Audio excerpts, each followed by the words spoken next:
ভারতের মতো করে বাংলাদেশেও বুলডোজার রাজনীতি, বুলডোজার জাস্টিস শুরু হয়েছে। ভারতের কিছু রাজ্যে অপরাধে অভিযুক্ত বা দোষী সাব্যস্ত ব্যক্তিদের শাস্তি দিতে বুলডোজার জাস্টিস বা বুলডোজার বিচার নীতি অনুসরণ করা হচ্ছে। বিরোধী নেতা ও মানবাধিকার কর্মীরা বলেছেন, এই ধরনের পদক্ষেপের শিকার হয়েছেন অনেকেই, তবে মুসলিম সম্প্রদায়ের উপর এর সবচেয়ে বেশি প্রভাব পড়েছে।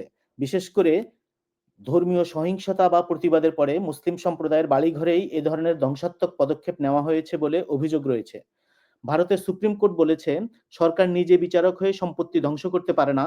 একটি ভবন বুলডোজার দিয়ে ভাঙ্গার ভয়ঙ্কর দৃশ্য আইন শৃঙ্খলার অভাবকেই তুলে ধরে, যেখানে শক্তিই ন্যায় বলে মনে করা হয়।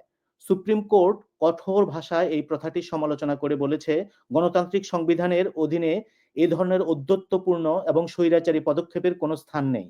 আদালত আরো জানিয়েছে যে যারা আইন নিজেদের হাতে তুলে নিয়েছেন তাদের অবশ্যই জবাবদিহি করতে হবে। আদালত এরপর একটি গাইডলাইন জারি করেছে। এতে স্পষ্ট করা হয়েছে যে কোনো বাড়ি ভাঙ্গার আগে অন্তত 15 দিন সময় দিয়ে নোটিশ দিতে হবে। নোটিশে স্পষ্টভাবে ভাঙ্গার কারণ জানাতে হবে। অভিযুক্ত 15 দিনের মধ্যে এই নোটিশের জবাব না দিলে কর্তৃপক্ষ ভাঙ্গার কাজ এগিয়ে নিতে পারবে, তবে পুরো প্রক্রিয়া ভিডিও ধারণ করতে হবে। আদালত সতর্ক করেছে যে এই গাইডলাইন লঙ্ঘন করলে আদালত অবমাননা হিসেবে বিবেচিত হবে।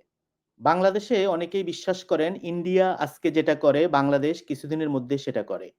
ভারতে যা ঘটে একই ধরনের ঘটনা বাংলাদেশেও ঘটে। ভারতে চলন্ত বাসে ধর্ষণ হলে কিছুদিন পরে সেটা বাংলাদেশে শুরু হয়। এরকম আরো অনেক ঘটনা আছে। বিজেপির সাম্প্রদায়িক উগ্রবাদী বুলডোজার রাজনীতিতেও এর ব্যতিক্রম হয়নি।